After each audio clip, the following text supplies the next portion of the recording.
If you are tired of being a grown-up, tired of paying bills, and tired of not having enough money in your bank account, this video is for you.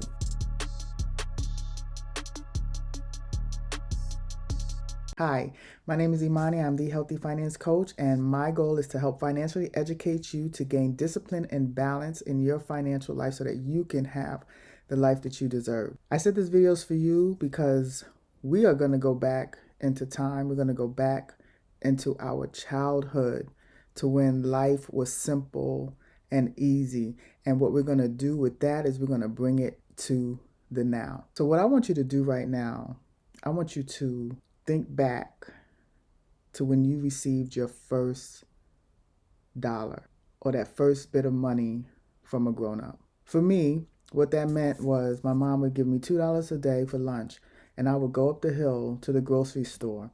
And in the grocery store, they had a deli, and I would get a $1.50 ham and cheese hero, a 25-cent bag of potato chips, and a 25-cent juicy. And on the days where I just didn't feel like I wanted to eat a meal, I would just get a $1.50 bag of Chips Ahoy and eat that for lunch.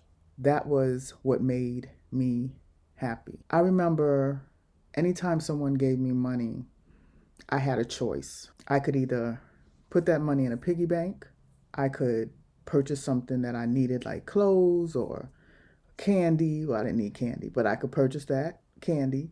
I could purchase little trading cards, basketball cards, Cabbage Patch Kids cards. I could give to a friend or buy them some candy. I could give it back to my mom to help her pay, for bills, or to my grandmom to help her pay for food for all of us 9 grandkids. But I knew that there was something that I wanted to do with that money. And usually that something was something that was going to make me happy. And somewhere along the line in life, we get away from doing things that make us happy. Because reality is money is energy, and money flows to us when we're in a happier state. So what I want you to do, I want you to think back to your first experience of when someone gave you a quarter, a dollar, or a few more dollars. What was your first instinct to do with that money?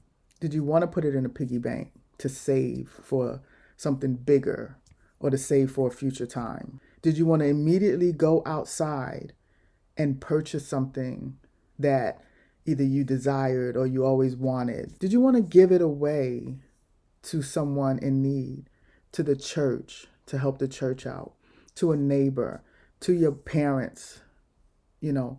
What was your first instinct with that money? And of course, that changes over time. As you receive money as a kid, it changed over time. And then depending on the mood that you were in, you may have wanted to do one thing or the other. The reason why I'm asking you to think back to how you behaved with money as a child is because it directly influenced how you behave now as an adult with money. If money was tight and you didn't get to see it often or wasn't given to you often, in many cases, you were going to hold on to it. You were going to save it because you didn't know whether or not you were going to see more. And that part of you that wanted to go out there and spend and have fun with your money really couldn't live because you saw what was going on around you. There wasn't a lot of money to come by. And then on the flip side, if money was always available, if every time you saw your daddy, who, may not have been as present in your life, but was around to give you some money, you were most likely out using that money for the things that you desired. And you created a habit within you that when you receive money, you spend. And on the flip side, if money was not easy to come by, you created a habit in you that when you receive money, you hold on to it. But what I want you to do is I want you to have balance. I want you to, when you receive money, spend, save, pay for the essentials and the things that you need to pay for your bills, and invest. Those are the 4 buckets that I want you to start thinking about. The first thing I really want you to start thinking about is investing in yourself. We're always giving the top part. We have no choice because if you live in the United States of America and you receive legal wages, Uncle Sam is going to take a percentage off the top. And that's fine and dandy. But what I want you to start doing is I want you to take a percentage off the top for you and for your future and for your present and for your now.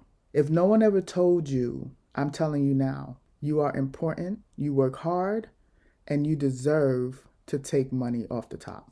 So what does that look like? That looks like when you receive your paycheck or whatever income that you receive, whether it's a business income or your paycheck, decide on a percentage that you're going to put up for you and don't touch it. Not right now anyway, because I want you to build it up first. Or I want you to be saving for something specific or investing for a specific time period. But I want you to put that up for yourself because you come first. Then, after your taxes are taken out, I want you to set aside a percentage of your gross income for savings. So whatever percentage for you is strictly for you. That's for something future, whether you want to go on a trip, whatever. That's for you. You are paying yourself because you worked hard. The other percentage is savings. And that could be for emergency savings. That could be for future savings or whatever. But that you won't touch until there is truly an emergency or you have been in or you're in retirement. You're not touching that. Then I want you to put a percentage up for what I call your essentials. So your essentials are things that you need to live.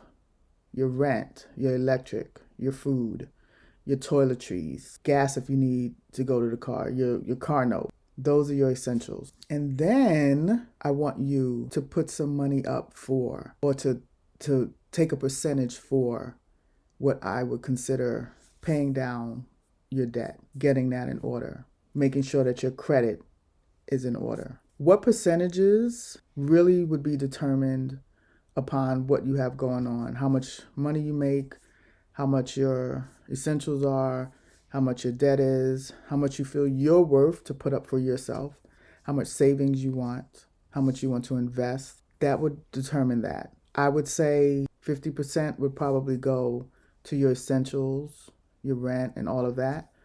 And then me personally, 10% minimum to yourself, another 10% to savings, and then maybe 10% to paying down your debt, another 10% to investments, and then another 10% most likely just to have fun with.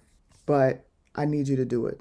And I need you to be in your childlike state when you're doing it. And what do I mean by that? Remember those feelings of when you received money and how happy you were to disperse it, to do something with it. I want you to do that as an adult. Yes, it might be a little difficult because life is lifing for most people. But we have to get on a stable road, a disciplined road, because we don't know what's going to happen in this country in the future. And I want you to be prepared. Let's go back to our inner child. Let's go back to remembering how excited and how fun it was to receive money and how it made us feel when we did the things we wanted to do with that money. And I want us to get back into doing that now as adults. Because remember, energy and money are the same. How you feel when you're working with money, when you're thinking about money, when you're circulating money, because that's the word. We're not spending anymore. We're circulating because we want it to come back. That's what I want you to be in the mindset of. We're changing mindsets here with the Healthy Finance Coach. It starts there. Once we change the mindset, we'll get everything else going. So if this is the type of content that you enjoy watching and you want to get your finances in order and be what you would consider financially free, because it's different for everyone, then hit that subscribe button, like, and share with other like-minded people. We're building a family over here. And of course, as always, I thank you for watching. And if you want to work with me one-on-one, you can book a consultation. Information is in the description, and I appreciate you. Until next time, take care.